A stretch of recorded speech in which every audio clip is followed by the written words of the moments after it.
그리스도께서도 죄를 사하시려고 단 한 번 죽으셨습니다. 곧 의인이 불의한 사람을 위하여 죽으신 것입니다. 그것은 그가 육으로는 죽임을 당하시고 영으로는 살리심을 받으셔서 여러분을 하나님 앞으로 인도하시려는 것입니다. 그는 영으로 옥에 있는 영들에게도 가셔서 선포하셨습니다. 그 영들은 옛적에 노아가 방주를 지을 동안에 곧 하나님께서 아직 참고 기다리실 때에 순종하지 않던 자들을 말하는 것입니다. 그 방주에 들어가 물에서 구원받은 사람은 겨우 8사람밖에 없었습니다. 그 물은 지금 여러분을 구원하는 세례를 미리 보여준 것입니다. 세례는 육체의 더러움을 씻어내는 것이 아니라 예수 그리스도의 부활에 힘입어서 선한 양심이 하나님께 응답하는 것입니다. 그리스도께서는 하늘로 가셔서 하나님의 오른쪽에 계시니 천사들과 권세들과 능력들이 그에게 복종하고 있습니다. 아멘. 하나님 말씀입니다. 날마다 희망으로라는 제목으로, 새로운 희망으로라는 제목으로 11번째 베드로전서 말씀을 같이 나눕니다. 베드로전서를 희망이라는 주제를 가지고 핍박을 받던 초대 교회 사람들이 어떻게 주님 붙잡고 살았는지를 묵상하는 그런 마음으로 붙잡고 처음에 시작할 때 제일 먼저 찾아봤던 부분이 바로 이 본문 말씀입니다. 이유는 너무 어려워서입니다. 그리고 제게 이 본문 말씀이 아주 독특한 사건 한 가지와 연결이 되어 있었습니다.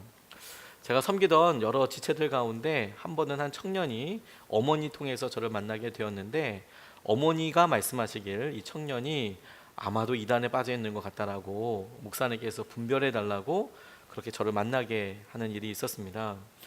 그래서 당연히 제가 해야 될 일이고 또 할 수만 있으면 제가 도와줘야 될 일이고 그런 상황에서 만나게 되었는데, 뭐 다른 것 가지고 판단할 수 없는데 한 가지 그 형제랑 이야기를 나누면서 지금도 기억나는 게 뭐냐면, 바로 이 본문 가지고 옥에 있는 영들이 뭐예요?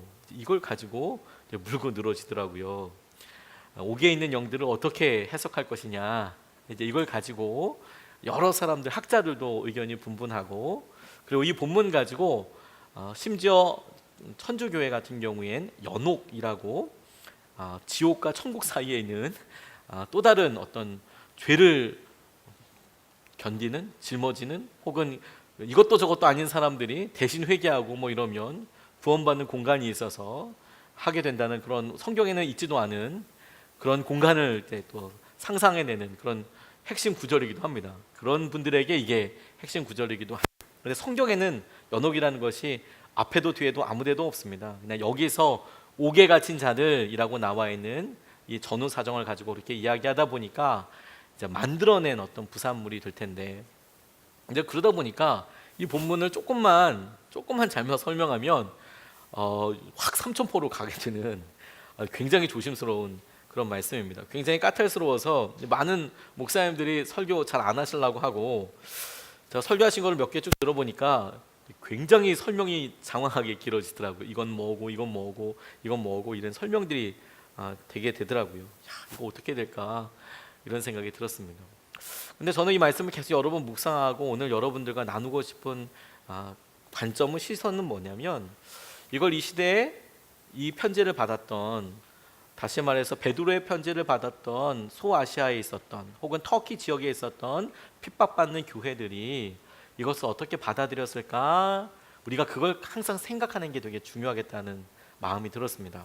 최근에 스카이캐슬이라는 드라마 굉장히 인기였다고, 저는 보진 않았지만 큰 공감을 불러일으켰다고 들었습니다. 그런데 우리의 현실로서는 교육의 현실과 교육과 관련된 여러 일들이, 사건들이 맞아 조금 과장되기만 저런 부분이 있어 이렇게 생각할 수 있을지 몰라도, 그 드라마를 인도네시아 사람들이나 방글라데시 사람들이나 이런 사람들이 본다면 공감할 수 있을까? 왜 저렇게 해야 되지? 뭐 저렇게까지 해야 되나? 교육 환경이 다르면 전혀 다른 상황으로 해석되고 문제 자체가 문제의식이 아닐 수 있게 되거든요.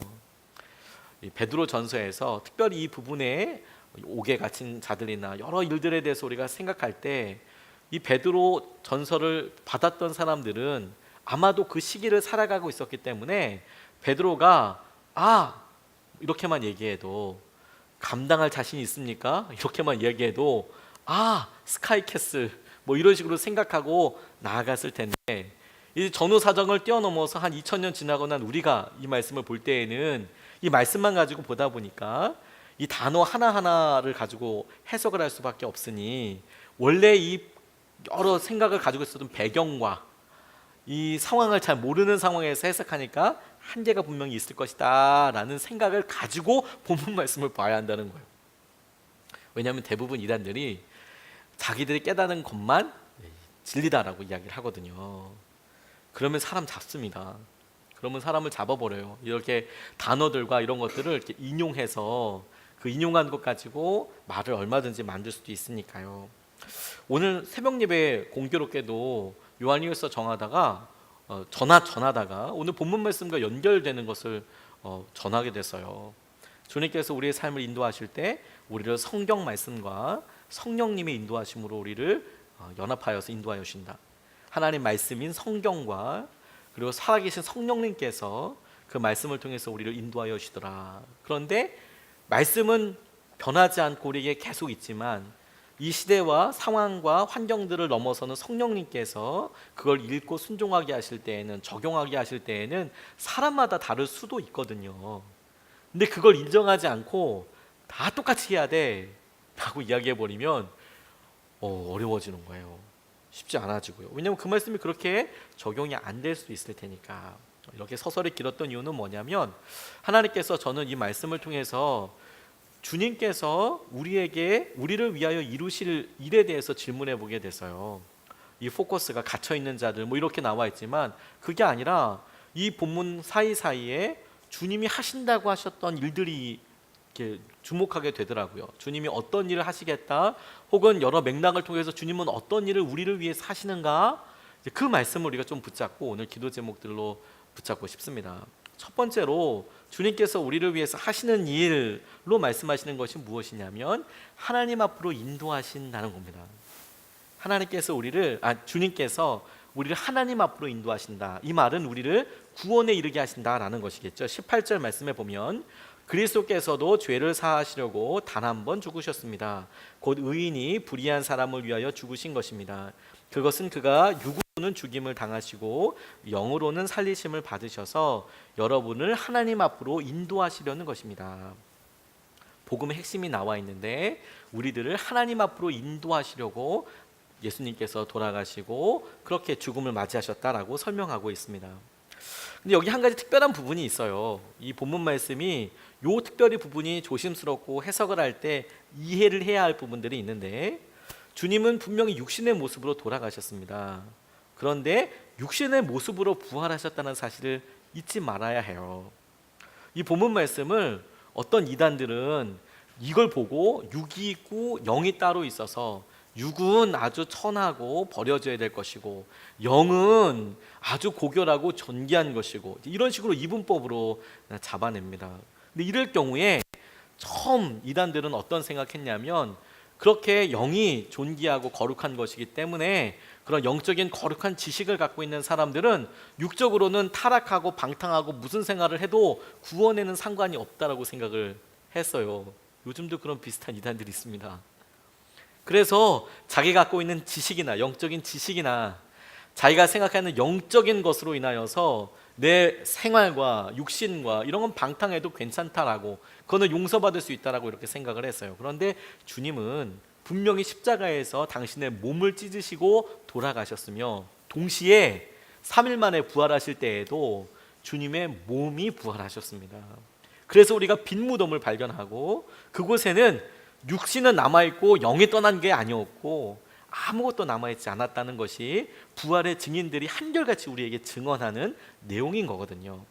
그렇다면 이 본문 말씀은 어떻게 이해할 것인가? 육으로는 죽임을 당하시고 영으로는 살리심을 받으셨다. 이 본문 말씀을 가지고 사람들이 그렇게 이야기하지만 제 생각에는 이것이 우리의 시선은, 우리의 관점에서 보기에 우리는 한 번 살고 죽는 우리로서는 주님께서 몸을 입고 계셨을 때 삶이 끝나고 그리고 부활하셨는데 동시에 말씀이 우리에게 강조하고 보여주는 것이 주님께서 약속하신 대로 성령, 이 성령은 다른 표현으로 예수님의 영, 이라고 하는 성령이 우리 가운데 오셔서 하셨던 일들을 이렇게 설명하고 표현한 것이라고 적용하면 어떨까 생각하게 됐어요. 하나님께서 예수님을 통하여 이 땅에서 우리에게 육신을 입고 보여주셨던 여러 놀라운 은혜와 그렇게 부활하시고 승천하신 주님께서 약속하신 대로, 말씀하신 대로 성령께서 그분을 믿는 모든 사람들에게 임하여 주셔서 그 영이, 성령이 우리를 하나님 앞으로 인도하시도록 그렇게 하시더라. 하나님이 우리에게 예수님을 통하여, 성령의 역사하심을 통하여 우리를 인도하시고 붙잡고 계시는 것이죠. 우리는 그 중에서도 주님께서, 주님의 영이, 성령이 우리에게 하시는 일, 우리를 구원에 이르기 위하여 하나님께 나아가게 하신다라는 것, 그리고 우리가 그런 성령님의 역사하심에 순종하게 되면 주님께서 지켜주시고 보호하시는 것을 경험하게 될 것이라는 것, 그걸 우리가 붙잡아야겠다는 생각이 들었어요. 철로역정의 저자 존 버년이 이런 일이 있었답니다. 이분이 청교도 신앙, 내가 아주 순결하고 정결하게 살아야지, 그런데 당시에 이 성공회는 정치와 종교가 묘하게 이렇게, 지금도 마찬가지긴 하지만 당시에는 조금 더 좋지 않은 형태로 이렇게 결합되어 있는 것이었습니다. 그래서 교황이 있듯이 성공회에는 최고의 수장이 있었는데 그 수장이 영국 국왕이었습니다. 그게 참 희한한 것이죠. 영국 국왕이 뭐 그런 수장을 맡아서 수장령이라고 그래서 뭐 그렇게 인도하곤 했었습니다. 이 청교도들은 그거 아니다 이렇게 이야기했었거든요. 어떻게 종교적인 지도자, 뭐 이렇게 뭐 정치적인 지도자 이렇게 같을 수가 있냐. 그래서 믿음, 오직 믿음으로 뭐 이런 이야기들을 하다가 존 버년이라는 사람이 감옥에 갇히게 되었습니다. 그러던 어느 날 옥사를 지키고 있던 간수장이 그에게 오더니 감옥 문을 열어주더래요. 이유가 뭐냐면 부인과 가족을 보고 오라고. 왜냐면 이렇게 보니까 정말 성실하고 뭐 흠잡을 데가 없는 사람인데, 인격적으로도 너무 좋은 사람인데 너무 고생하는 거예요. 존 버년 같은 경우는 실제로 평생 살면서 아내랑 3년인가 5년밖에 같이 못 살았습니다. 나머지는 다 옥생활을 했어요. 계속 잡혀 있었어요. 왜냐하면 설교하지 말라고 하는데 나가서 설교하고, 또 잡혀 들어오고, 그래서 오랫동안 감옥에 있다가 또 나가서 설교하고, 뭐 이래서 계속 잡혀 들어왔었습니다. 그래서 그 감옥에 오랜 기간 동안 있으면서 썼던 책이 철로역정이라는 책이고 여러 작품들을 썼거든요. 근데 주위에 있는 사람들이 보기에 이 존 버년의 믿음이 굉장히 고결하고 정결해 보였다고 합니다. 그래서 너무 불쌍하니까 아내 보고 오라고 가서, 오늘 내가 여기 번을 쓰는데, 오늘 보초를 쓰는데 도망갈 것 같진 않고 목사님 가서 가족을 좀 만나고 오십시오. 그런데 이분이 너무 고맙더래요, 존 버년이. 그래서 고맙다고 인사하고 막 나가는데 기분이 이상하더랍니다. 자꾸 되돌아가고 싶은 마음이 들더래요.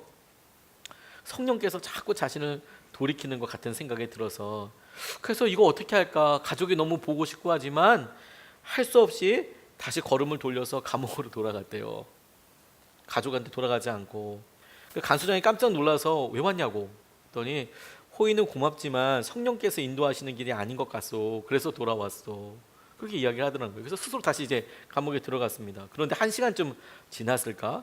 아무런 예고 없이 국왕이 감옥으로 순실을 왔다는 거예요. 아무런 예고 없이 갑자기 국왕이 순실을 와서 들이닥쳤는데, 아마도 죄수가 잘 있는지 없는지, 내가 주목하고 있는 몇몇 사람들이 제대로 고생을 하고 있는지를 확인하러 왔나 봅니다. 그리고 자신의 명을 어기고 수감된 존 버년을 보더니, 존 버년을 이렇게 보더니 돌아가더래요. 확인하러 이렇게 온 거죠. 간수장이 사색이 되어서, 그가 그냥 가족을 보러 갔었다면 그날 엄청난 일이 있었겠죠. 이 간수장부터 시작해서 다 이제 난리가 났겠죠. 왕이 돌아간 뒤에 간수장이 존 버년에게 다가와서 물었답니다. 이렇게 이야기 말했답니다. 목사님 정말 감사합니다. 제 목숨을 살려주셨습니다. 이제부터는 제가 가시라 오시라 하지 않겠습니다. 다만 성령의 인도하심을 따라 가시고 싶을 때 가셨다가 오시고 싶을 때 오셔도 좋습니다. 이렇게 이야기를 했답니다. 성령께서 우리를 안전하게 지키시고 인도하시고 구원하여 주시더라. 그리고 이 인도하심이 어디까지 이르게 되냐면 하나님 앞에 갈 때까지 우리에게 일하신다라는 거예요. 주님께서 우리를 위하여 하시는 일 중에 가장 놀라운 일이 무엇이냐면 우리를 지키시고 보호하셔서 하나님께까지 가게 하시더라. 주님이 그렇게 이 말씀을 통해서 우리 붙잡고 기도하라는 마음을 주셨어요. 두 번째로 붙잡고 같이 깨닫고 기도하고 싶은 것은 무엇이냐면, 예수님을 통하여서 하나님께서 우리 가운데 이루고 계시는 일은 뭐냐면 인내입니다. 아직도 참고 계세요. 아직도 참고 계세요. 19절 20절 말씀에 보면, 그는 영으로 옥에 있는 영들에게도 가셔서 선포하셨습니다. 그 영들은 옛적에 노아가 방주를 지을 동안에 곧 하나님께서 아직 참고 기다리실 때에 순종하지 않던 자들을 말하는 것입니다. 그 방주에 들어가 물에서 구원받은 사람은 겨우 8사람밖에 없었습니다. 이렇게 이야기합니다. 와, 이 부분에 주석서를 찾아보니까 엄청 많더라고요. 의견들이 막 누군 이렇게 얘기하고 누군 이렇게 하고 막 이렇게 이야기를 하더라고요. 그거 설명 뭐 다 드리는 것이 쉽지 않아 보입니다만, 아주 쉽고 아주 간단하게 이야기하면 이렇습니다. 성령께서 옥에 갇혀 있었다. 여기 옥에 갇혀 있는 것을, 영들이 옥에 갇혀 있다는 것을 그걸 감옥으로 해석할 것이냐, 아니면 우리가 갇혀 있는 상황, 우리가 자유롭지 않는 상황을 야, 집이 감옥이야, 감옥, 이렇게 표현할 때도 있지 않습니까? 애들이 나가서 놀고 싶은데, 뭐 애들이 감옥이라고는 표현까지는 하지 않겠지만 군대를 가끔 가다가 감옥처럼 비유하지 않습니까? 내가 원해서 나가고 싶은데 나갈 수 없고 자유가 제한되어 있을 때 감옥이네, 감옥이라고 이야기하는 것처럼, 이것을 옥에 있는 영들에게도 가셔서 선포하셨다라는 것을 진짜 감옥으로 볼 것이냐, 아니면 그렇게 억눌려 있는 영들이라고 해석할 것인가, 이 두 가지가 거칠게 해석하면 딱 대별이 되더라고요. 이걸 그냥 문자 그대로 받아들여서, 그래, 그 영들이 있고 그 영들이 노아의 시대 때 100년 동안 노아의 방주를 만들었는데, 노아가 앞으로 100년 후라고 얘기하진 않았지만 하나님께서 말씀하시기를 홍수가 올 겁니다. 회개하십시오. 여기 지금 심판이 있을 것입니다. 회개하십시오라고 노아의 입술로 말했는데, 그때에 회개하지 않고 돌아오지 않았던 영들이라고 이제 본문이 이야기하고 있는 거죠. 그때 순종하지 않던 자들에게 말씀을 선포하셨다. 이렇게 나와 있는, 그래서 그냥 그대로 해석하는 방법과, 그렇지 않고 이것을 아까 말씀드렸듯이 비유적으로 해석할 수도 있겠더라고요. 여기서 이제 한 끗 차이면 그대로 이단으로 떨어지는 경우도 있더라고요. 근데 저는 이것을 굳이 요한계시록과 연결해서, 전통적으로 이렇게 막 연결해서 여기서 감옥 갇혀 있는 이것은 사단이다, 사단이 갇혀 있다가 풀려나서 막 이렇게 해석하면 신천지로 넘어가는 겁니다. 이제 넘어가서 영계가 열려서 이제 이렇게 해석을 하면 이제 넘어가는 건데요. 근데 그렇게 해석할 필요도 없을 것 같아요. 왜냐하면 이때 이 상황에 대해서 우리가 성경을 이해하고 정말 주님의 뜻으로 받아들이고 기도하면서 열어달라고, 계시해달라고 하나님 앞에 간절히 메어 달려서, 그래서 주님께 깨닫게 된 것을 우리가 그대로 순종하고 이것이 진리라고 믿으면서, 동시에 우리 마음속에 어떤 것도 있냐면, 우리가 연약하기 때문에 틀릴 수도 있어, 나 모를 수도 있잖아. 그래서 항상 귀를 열어놓고 성령님께서 다시 하실 것, 주목하게 하실 것, 사람들을 통하여서는 교회에서 하실 것들을 열어놓는 것도 굉장히 중요하거든요. 내가 진리 위에 거하지만 동시에 하나님이 나를 진리 가운데 계속 강하게 하시기 위해서 세우실 믿음의 은혜의 도구들에도 우리가 집중하지 않습니까? 저는 이것을 이렇게 적용하면서 붙잡았어요. 저는 억눌려 있는 상태로 말하는 것이 옳다라는 생각을 했습니다. 하나님께서 그 시대의 영적인 것에 말씀을 전했다고, 영의 말씀을 전했다고 보는 사람도 있지만, 저는 이것을 조금 더 비유적으로 이해해서 하나님께서 20절 말씀에 아직 참고 기다리실 때에 라는 말에 주목하게 됐어요. 하나님께서 아직 참고 기다리실 때에, 이 표현은 상황상으로는 노아를 통하여서 말씀을 전하시고 심판이 올 것이다, 그게 100년이라고 같이 얘기하지 않았지만 방주가 완성될 그때까지 아직 기다리실 때에 순종하지 않았던 사람들, 근데 하나님께서 뭐라고 계시냐면 아직 참고 기다리신다, 그때 기다리셨다. 근데 이것을 그대로 뚝 띄어서 지금은 이라고 질문해 보게 됐어요. 그럼 하나님은 지금도 여전히 순종하지 않는 사람들이 많이 있지 않습니까? 죽어가는 사람들 많지 않습니까? 노아의 때에는 방주를 짓고 있고 그 방주가 완성될 때 홍수가 있을 거야, 심판이 있을 거야 라고 분명히 계시되어 있지만 지금 우리 시대는 똑같습니다. 예수님께서 다시 오실 것이다 라고 우리에게 말씀하여 주셨고 그 말씀이 그대로 이루어질 날을 놓고 우리가 기다리고 있지만 하나님께서 아직 참고 기다리실 때에 순종하지 않고 죽어가는 사람들이 있더라라는 거예요. 있더라라는 거. 사람들은 영적으로 갇혀 있는 것처럼 하나님 말씀 듣지 못했습니다. 옥에 갇혀 있는 영들이라고 표현되어 있는 것이 갇혀 있어서 제한되어 있어서 하나님의 말씀이 들려와도 그들이 영으로 하나님 앞에 반응할 수 없었습니다. 그래서 순종하지 않았어요. 근데 그들에게 선포하셨어요. 이때 이것은 전도한 게 아닙니다. 유앙겔리온이라는 복음을 전하다는 표현을 쓰지 않고 그야말로 말씀으로 이야기하셨다라는 히라보 언어를 쓰고 있어요. 내가 부활했음을 보이는 것, 선포하는 것 이렇게 표현하고 있거든요.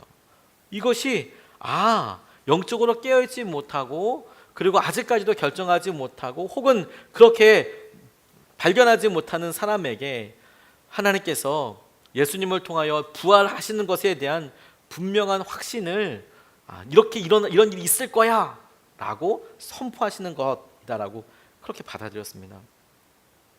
우리에게 하나님의 말씀이 들려와도 우리가 깨닫지 못하는 일이 참 많거든요. 이상합니다. 뭐에 다 매여 있는 것처럼 아무리 말씀을 전해도 그것을 깨닫지 못해요. 그래서 두 번, 세 번 말해도 역시 이해할 수가 없어요. 정말 갇혀 있는 것 같아요. 근데 그들에게 주님께서 기회를 주시는 거죠. 아직도 참고 계시더라 라는 거예요. 그래서 저는 이 본문 말씀에서 주님께서 우리를 위하여 지금도 하고 계시는 일, 지금도 하실 일이 무엇이냐면 아직도 참고 계신다라는 생각을 하게 됐어요. 마지막 그날이 노아에게 있어서 심판의 날, 홍수로 멸망하는 그날이 오게 될 때를 기다리시는 것처럼 이 시대에는 하나님께서 아직도 오실 것에 대해서 기다리고 계시더라. 그리고 그 사이에 우리가 주님을 바라보고 만나는 것이 중요하겠다는 생각을 하게 됐어요. 이런 시대마다 하나님께서 참으셨던 흔적들이 있습니다. 대표적으로 종교개혁이 있었던 시기에 이 세상은 정말 갈 때까지 갈 만큼 타락했다고 할 수 있었습니다. 종교개혁이 1517년 10월 31일 날 있었습니다. 이때 루터의 나이가 33살이었습니다. 예수님 나이였네요. 공교롭게도 1517년 10월 31일 날 있었던 일이 있는데 왜 이날 오직 말씀으로만이라는 말이 등장하게 됐냐면 솔라 스크립투라라고 이야기하는데 오직 말씀으로 우리가 구원을 받는다라고 말씀하실 때 왜 그런 말이 나오게 됐냐면 11월 1일에 있을 11월 1일 때문에 그렇습니다. 이 11월 1일은 뭐냐면 만성절이라는 날이어서요. 이 만성절은 뭐냐면 암브로시우스라는 사람 때부터 시작됐는데 이 성자 숭배의 개념을 했어요. 그게 뭐냐면 성물과 이런 걸 이렇게 숭배하기 시작했습니다. 성물이 뭐냐면 예를 들어서 유명한 사람의 뼈 이런 것들을 기적을 일으킨다라고 생각했어요. 왜 바울의 손수건만 닿아도 막 사람들이 낫고 막 그랬다면서요. 그런 것처럼 누가 썼던 뭐 이런 것들이 이렇게 있죠. 그런데 이 비텐베르크라고 루터가 종교개혁을 일으켰던 이 비텐베르크에는 궁성 성당, 지금은 궁성 교회에는 5천여 점의 이런 유물들이 있었대요. 성유물, 유물인데 성자들이나 이런 사람들이 갖고 있었던 유물들이 있었대요. 이 비텐베르크 시에 3,000명이 살고 있었는데 이 11월 1일만 되면 6,000명이 모였대요. 엄청 그 배로 모이는 거죠. 왜냐하면 그 아침에 성상을 만지면 병이 낫는데요. 이 비텐베르크에 있었던 5,000점의 유물 중에 이런 게 있었습니다. 지금 여러분들이 들어도 아마 솔깃한 것들이 있을 수 있어요. 첫 번째, 예수님 태어나셨을 때 입었던 갓난 아기 때의 옷 조각. 궁금하지 않습니까? 이걸 도대체 어떻게 가지고 있었을까? 1500년 동안. 두 번째, 구유에 누워 있을 때 옷에 붙어 있었던 밀겨 조각. 그거 보는 사람들이 왔어요. 녹슨 3개의 못 중에서 못 하나. 이건 좀 되게 궁금할 것 같아요. 못 하나. 마리아의 머리카락 3개. 이거 뭐 DNA 추출하는 것도 아니고 머리카락 3개. 근데 제롬이라는 성자가 있습니다. 이 사람은 안식기로 유명한 사람인데 불가타라고 영어로는 벌게이트라는 번역서를 낸 거예요. 이게 역사적으로 또 되게 의미를 갖게 되는 것은 뭐냐면, 그 전에는 히라버 성경이 신약으로 이렇게 있었고 히브리어 성경이 구약으로 있었거든요. 이 구약과 신약을 완성된 한 언어 라틴어로 번역한 사람이 제롬이라는 사람이에요.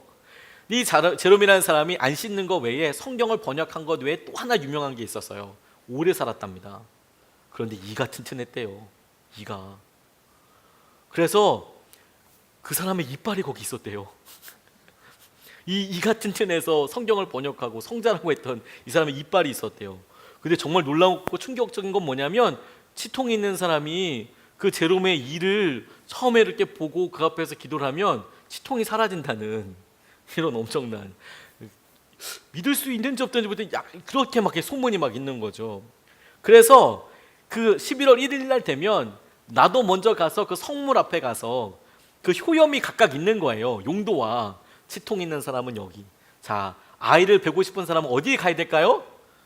예수님 탄생하셨을 때 아기 때 5초가 이제 이런 게 효염 있는 그런 걸로 돼서 사람들이 막 인산인해를 이뤄서 6천 명이나 모여서 내가 만져본다, 혹은 내가 그걸 한번 본다, 그 앞에서 기도한다.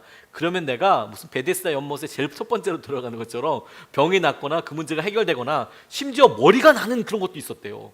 성물에. 내가 그 성물을 보면 남자들의 머리가 나기 시작한다는.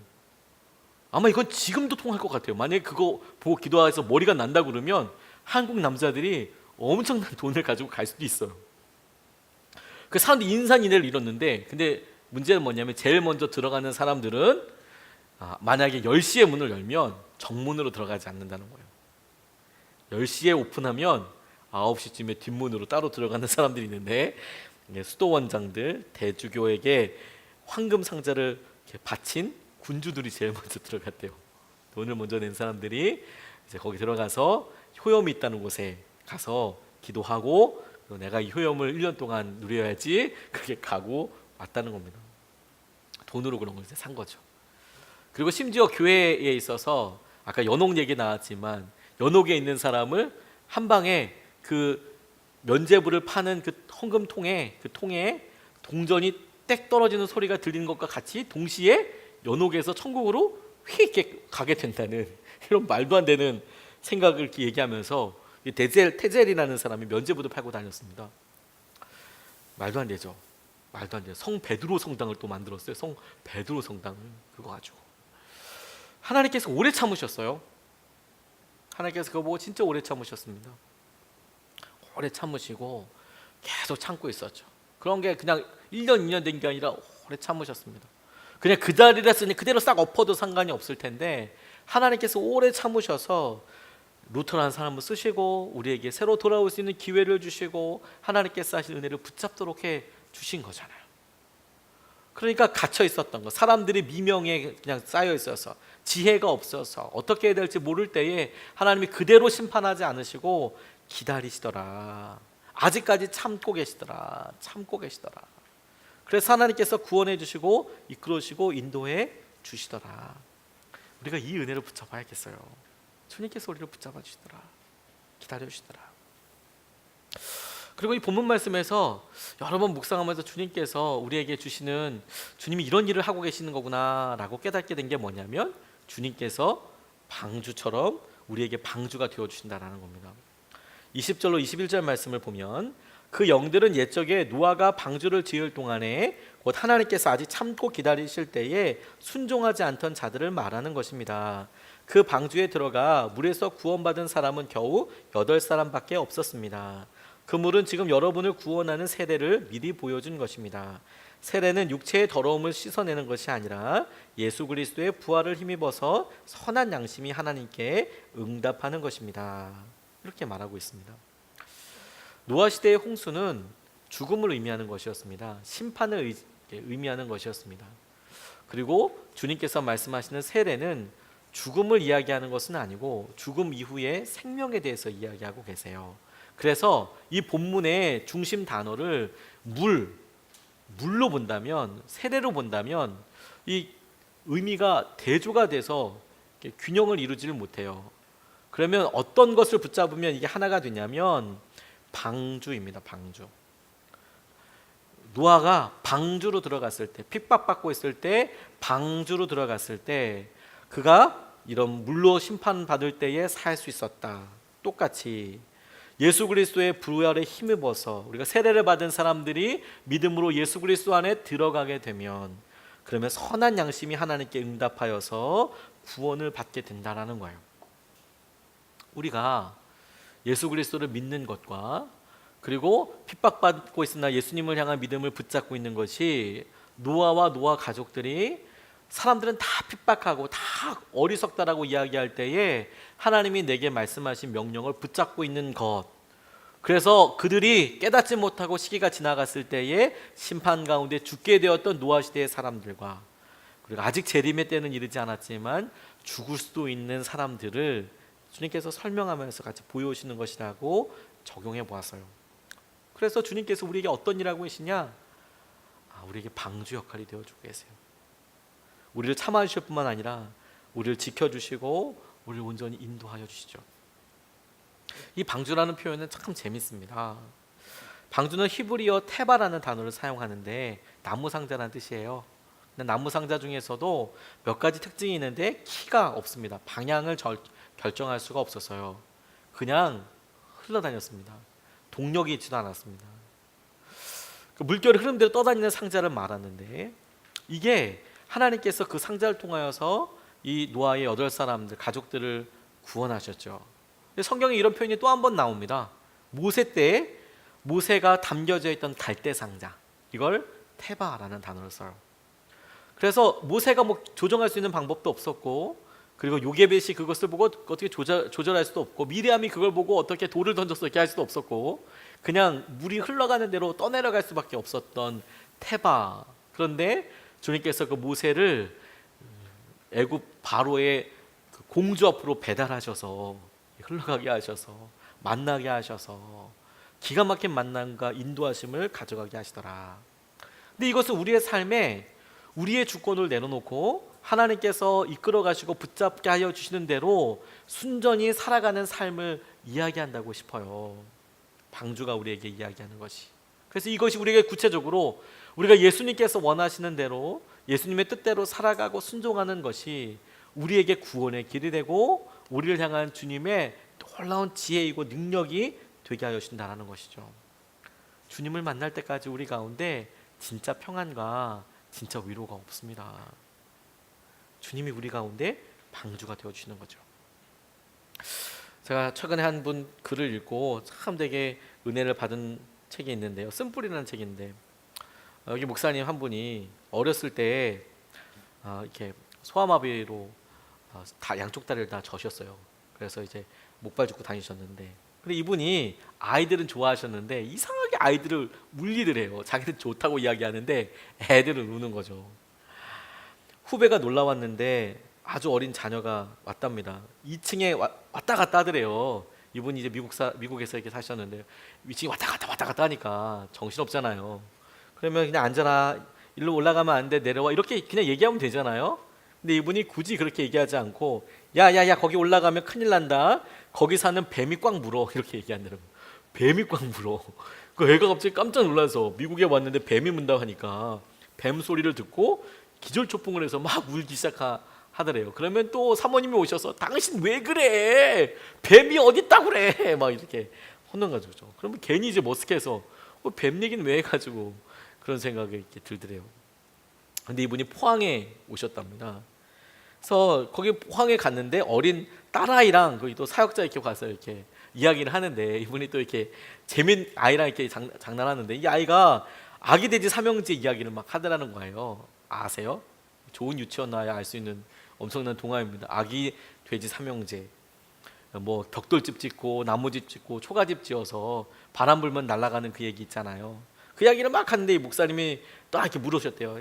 얘야, 목사님이 너희 집에 가서 자도 될까? 안 돼요, 오지 마세요. 얘가 그러더래요. 섭섭하잖아요. 그래도 갈래, 너희 집에서 너랑 같이 잘래. 우리 집에 왜 자꾸 오려고 그래요, 이렇게 얘기하더래요. 그럼 네가 목사님 집을 지어줘, 아기 돼지 삼형제처럼 살고 싶어. 여기까지는 참 좋았습니다. 목사님한테는 나무집을 지어줄게요, 애가 이렇게 대답하더래요. 그것만 해도 대단하지 않습니까? 그런데 이분이 또 거기서 이렇게 얘기했던 거예요. 나무집에는 뱀이 들어와. 거기서 자면 뱀이 물어. 사모님한테 또 엄청 혼났대요. 애가 막 우니까 뱀 얘기해서 나무집 지어주면 뱀 나와, 뱀이 물어. 그러니까 애가 또 기겁을 해가지고 막 우니까 차 안이 또 쑥대밭이 되고, 당신은 뭐 맨날 애한테 뱀 얘기를 왜 이렇게 하냐고 막 계속 이야기를 하더래요. 자기 또 머쓱해가지고 아니 나 왜 이러나 이런 생각이 들더랍니다. 근데 이분이 그날 밤에 기도했대요. 왜 나는 애를 이렇게 무슨 저격수도 아니고 계속 울리나, 왜 이 뱀은 꼭 애들 있을 때만 생각나나, 이런 생각이 났는데 그날 밤에 하나님께 이렇게 기도했대요. 주님, 어린아이를 보면 예쁘고 사랑스럽고 좋습니다. 그런데 저는 왜 이 마음을 제대로 표현하지 못할까요? 왜 저는 아이들을 꼬집고 때리는 것밖에 못할까요? 꼬집기도 했나 봐요. 때리기도 했나 봐요. 그리고 뱀 내기도 하고요. 근데 하나님께서 그날 밤 그분에게 이유를 알려주시더래요. 사실 그 기도 가지고 하나님께서 그렇게 응답해 주실지도 몰랐는데, 그날 하도 막 사모님이 막 그렇게 막 이렇게 얘기하니까 나 왜 그러지? 그러다가 기도해 봤는데 이분이 그날 주님께서 이렇게 떠오르게 하시고 생각나게 하셨답니다. 이분이 2살 때 소아마비를 앓았는데, 그래서 2살 이후부터 어린 시절의 기억은 백지로 남아 있더래요. 아무리 생각해봐도 어렸을 때 모습이 정말 아무 기억도 없고, 기껏 생각나는 게 뭐냐면 어머니가 어린 이 목사님을 등에 업고 병원에 쫓아다니는 장면밖에 없더라는 거예요. 소아마비니까 아들을 데리고 계속 이제 병원에 왔다 갔다 하고, 유치원도 가본 적이 없으셨대요. 물론 그때 나이도 있으니까 유치원이 흔하진 않았다고 하지만 아이가 아프니까 유치원도 보내지 못하셨대요.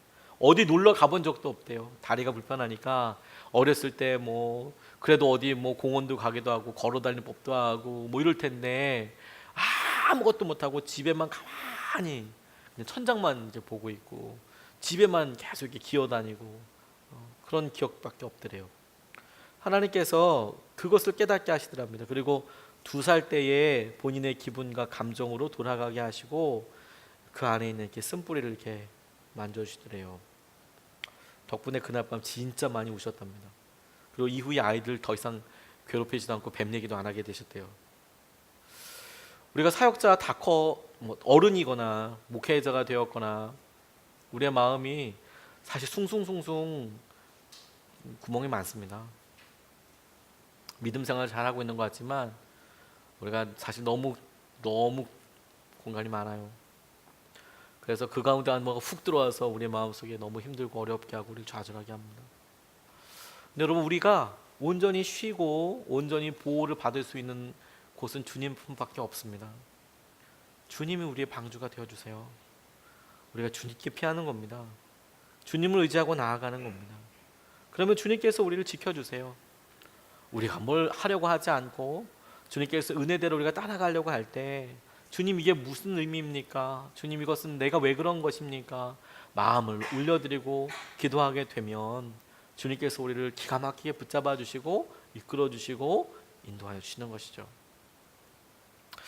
베드로전서 이 본문 말씀이 참 여러 가지로 생각될 수 있지만, 주님께서 베드로를 통하여서 결국에 이 베드로 첫 번째 편지를 보고 있는 이 핍박받는 교회의 교인들에게 너 한번 살아봐라 라고, 희망을 가져봐라, 그 얘기하고 싶지 않았겠습니까?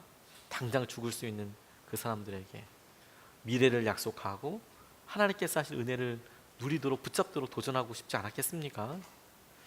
주님께서 똑같은 마음으로 힘들고 어려운 우리들에게 우리를 위하여 해주고 계시는 일들이 계세요. 3가지를 나눴는데 하나님 앞으로 우리 인도하실 거예요. 여러분, 주님의 영, 성령을 따라가면 우리를 하나님 앞으로 인도해 주실 거예요. 하나님께서 아직도 참고 계세요. 아직도 참고 계세요. 우리 가운데 아직도 참고 계세요. 그렇다고 무한정 참는 것은 아니에요. 그러니까 오늘 우리에게는 기회가 있는 것이네요. 우리에게 주님께서 기회를 주세요. 그거 놓치지 말아야겠습니다. 또 하나, 주님께서 우리에게 방주 안에 들어가면 노아 사람들이 구원을 받듯이 우리도 지킴을 받게 된다고 말씀하고 계세요. 오늘 우리가 기도로 그 주님을 바짝 붙잡고 함께 나아갈 수 있으면 좋겠습니다. 우리 같이 하나님 어린 양 독생자 예수 같이 찬양하고 그 예수님 앞으로 우리가 기도하면서 바짝 나아가겠습니다. 찬양하겠습니다.